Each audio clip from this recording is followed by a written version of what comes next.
Oficialmente temos patrocinadores do No Máximo 20 e na sequência o Leonardo vai contar para vocês quem são eles.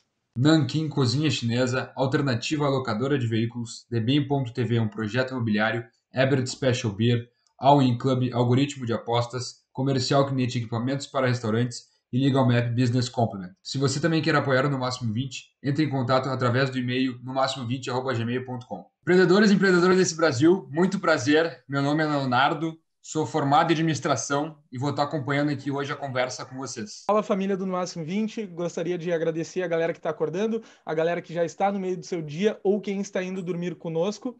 Meu nome é Diego Lopes, faço administração na PUC, trabalho na Anshan e hoje vou acompanhar esse bate-papo que com certeza vai ser sensacional. Gostaria então de apresentar essa pessoa muito querida por nós, que é a Carol São Vicente, sócia fundadora da Perrone São Vicente Schirmer Advogados. Atualmente é presidente do Comitê Estratégico de Escritórios da Anshan, já atuou pela Arezzo, pela Renner. Então, Carol, para a gente começar nosso bate-papo aqui, vou começar com a primeira pergunta para ti, que é a seguinte: como liderar com empatia e compaixão?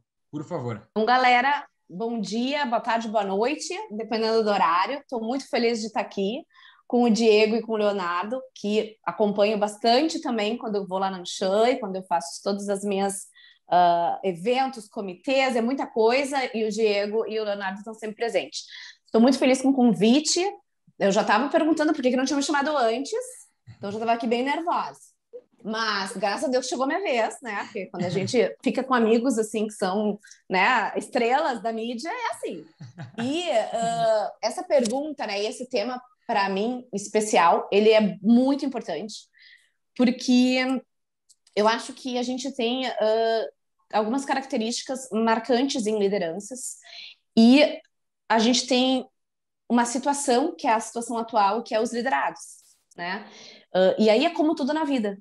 Se a gente quer fazer uma coisa bem feita, a gente precisa entender o que a gente está fazendo, para quem a gente está fazendo, com quem a gente está fazendo. Porque, especialmente numa liderança,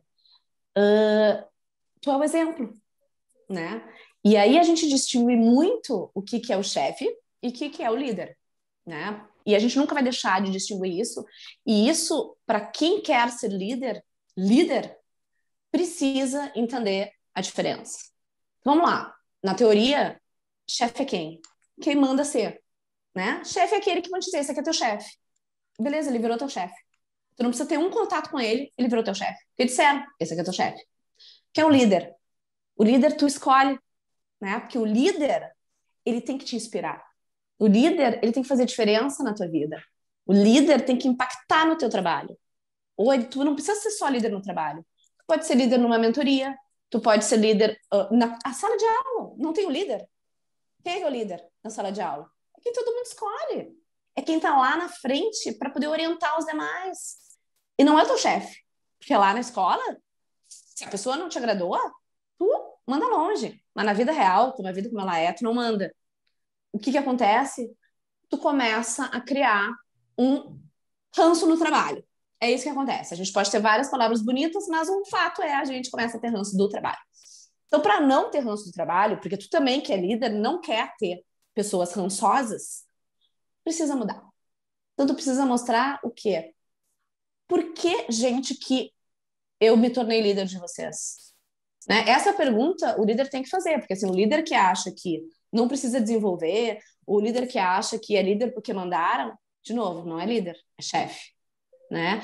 E hoje está muito em voga essa questão da liderança, da empatia e da compaixão, porque especialmente agora a gente está vivendo numa época, já desde o ano passado, dessa questão da pandemia, que as pessoas começaram a não trabalhar juntas, as pessoas começaram a trabalhar em casa, e elas não só fecham a porta, não, muitas moram com os pais, muitas moram com os filhos, com o filho pequeno. Hoje era eu às 11 horas da manhã em casa, com meu filho resolvendo brincar de ferramenta do meu lado numa call.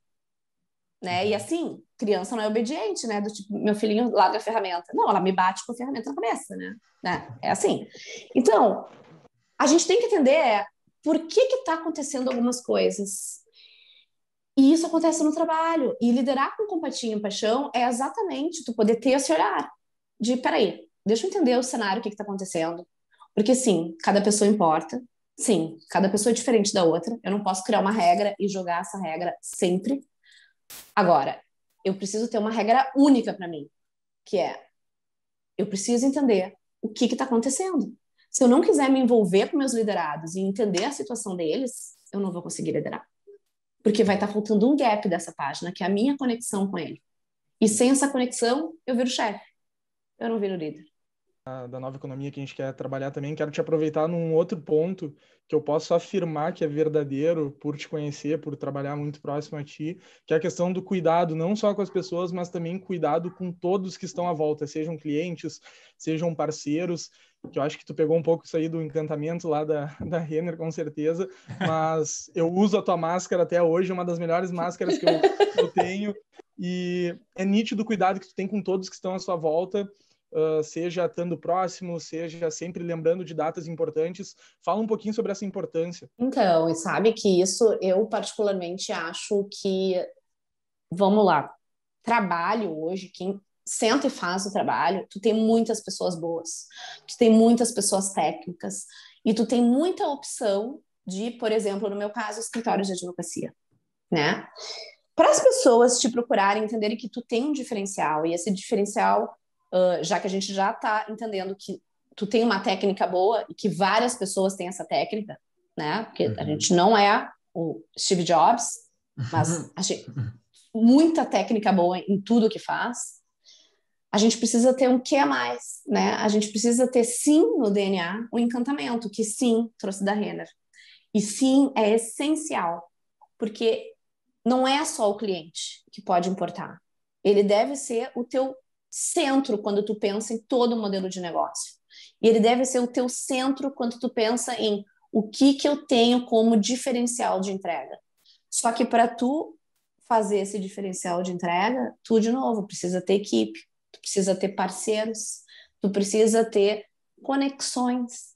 E se tu não consegue trazer um pouco de ti e do teu propósito para transparecer para essas pessoas que estão juntos ou estão no teu ecossistema de conexão, como é que essa pessoa, quando alguém perguntar para ela, ela vai dizer que, puxa, tem que ir lá, tu tem tudo a ver lá.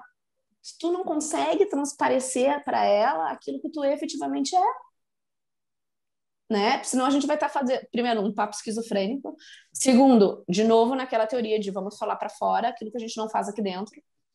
E que eu acho que isso, nessa época de pandemia, teve uma quebra de, assim, uma ruptura muito grande entre aquelas empresas que se importavam de fato e aquelas que ou diziam que se importavam ou não se importavam, ou aquelas que não se importavam, mas se viram obrigadas a se importar. E eu acho que essa questão também não dá para negar que tem uma questão de característica pessoal também, né? E que muita gente, às vezes, pode caracterizar isso numa mulher como maternalismo, né? Mas eu discordo plenamente. Eu acho que maternalista é quando a pessoa erra e tu passa a mão por cima. Agora, tu poder entender, tu poder trazer, tu poder ajudar, poxa, isso não é maternalismo se isso só agrega, sabe? Isso é compaixão, isso é empatia, isso é trazer nos outros e mostrar para os outros aquilo que de fato é.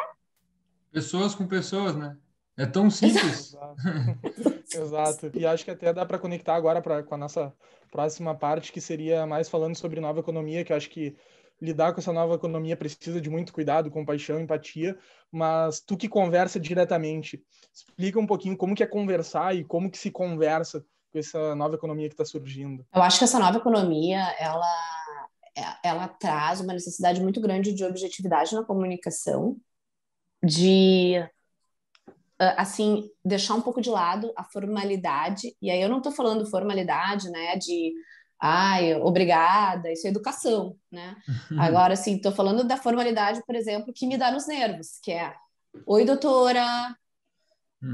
Essa, para mim, por exemplo, no mundo jurídico, eu quase surto quando eu escuto, né? Desde a Renner eu já digo, não sou doutora, e isso ficou E aí, hoje em dia, qualquer cliente, oi, doutora, vamos combinar que a gente não vai ser chamado de doutor, tá? E Não. isso é tão interno que eu não consigo chamar os outros de doutor. E às vezes as pessoas acham que é desrespeito, mas não é, eu não consigo, para mim isso nem tem mais cabimento, sabe? E eu acho que a nova economia vem muito nesse sentido.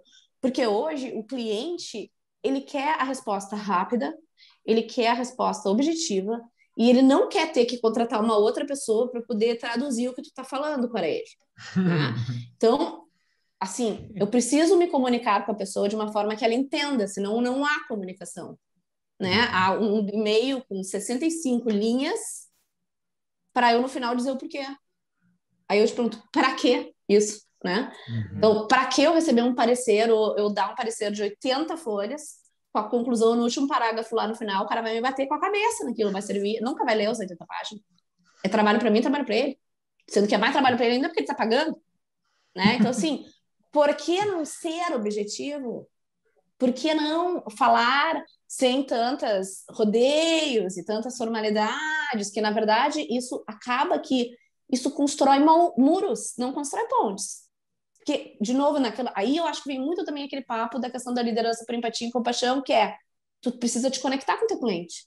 Se tu começar a ser tão formal, se tu começar a ter muitas, assim, tem que ter muito obstáculo, né? Preciso que tu ligue para minha secretária para combinar horário. O cara não vai ligar. Para com isso, pelo amor de... E eu acho que é isso que te diferencia de todos os escritórios de advocacia, querendo ou não. Hoje, em Porto Alegre, a gente atende, a gente conversa com muitos escritórios de advocacia, e quando a gente fala que não deveria ser tão juridiquês, ou então que a gente, como administrador, queria entender um pouco mais da língua de vocês, os escritórios ficam um pouco assustados, assim, tá, mas isso não é do nosso escopo. E tu fala muito bem com todo o mercado, né? Então, até passar isso para o pessoal aqui é legal, de que realmente tu é uma pessoa que não parece ser do ramo jurídico. É uma pessoa de outro ramo, seja qual for, mas que consegue conversar fora do teu ramo, né? Fora do jurídico, sem aquele mas negócio assim, de pedrado. eu concordo, tá? E eu, assim, eu vou te falar, uma das minhas metas como presidente do comitê de escritórios é fazer alguma disrupção nesse mundo de 1915 para trazer todo mundo para 2021, rumo a 2034, mais ou menos isso, entendeu?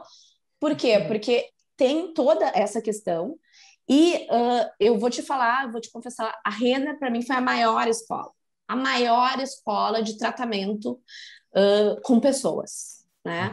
Porque lá eu estava no jurídico e eu tinha que tratar com o marketing, eu tinha que tratar com o financeiro, eu tinha que tratar com a loja. E para todas essas pessoas, elas estavam cagando para mim e para o jurídico. Entendeu? Porque eu era tranca-rua. Porra, passar para o jurídico não pode ser assim, ó. Não acredito, nós não tem que passar para o jurídico. Não dá. Não dá, entendeu? Tem que ser assim, ó. Antes de dar o problema, tem que ser assim, ó. Vamos ligar para o jurídico, vamos pedir para ele estar junto nessa reunião, porque tem muita coisa a agregar. Que é uma das minhas lutas diárias e o propósito maior do escritório aqui, que é assim, a gente não entrega documento, a gente entrega valor. A gente entrega conhecimento do negócio. E por que eu acho isso essencial? Que é como tu disse, às vezes, assim, eu sou chamada numa reunião, eu falo zero de jurídico, zero. Agora, a gente vai falar sobre tendência de mercado, como é que faz, como é que não faz. Esses dias me chamaram numa reunião de marketing de uma grande empresa para a gente debater sobre um novo produto. É certo que eles não queriam ouvir sobre jurídico, né? Eles queriam saber se daqui a pouco, de novo, isso é diversidade de público, né? Isso é conexão com o cliente. Porque ela acha que a gente conseguiu conversar com ela de uma forma que ela não me contata só quando tem problema. Ela me contata quando tem oportunidades, quando tem projetos diferentes, porque ela sabe que quando chegar na gente, não vai chegar e a gente vai dizer, não dá pra fazer. Porque o jurídico é assim, né? Manda para qualquer jurídico, não dá pra fazer. É que assim, ó, que não dá, eu já sei, né? Porque você não estava contratando um advogado, a chance de dar errado é grande. Mas assim, como é que, na minha decisão sendo, vou fazer igual, eu diminuo o meu risco? E isso eu acho que é a gente conseguir entender a nova economia.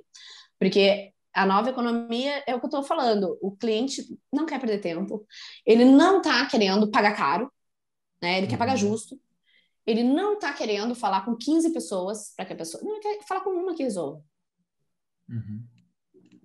Legal. Né? Então, eu acho que essa questão da nova economia é muito isso, sabe? É muito assim, ó, entre facilitar e objetivar e complicar, se tu quer ter uma perpetuidade na nova economia que, ponto, não tem como ser velha economia, daqui a pouco ela será só economia, né? Vai ser economia. A gente precisa mudar isso. A gente precisa mudar a nossa visão, a gente precisa mudar o tratamento com pessoas, com equipe, com cliente. Até hoje, se a gente for fazer pesquisa, deve ter gente que tá achando que tá fazendo o favor de atender o cliente, né? A pessoa não tá entendendo que o cliente é quem paga as contas e o cliente tem que estar no centro do atendimento, né?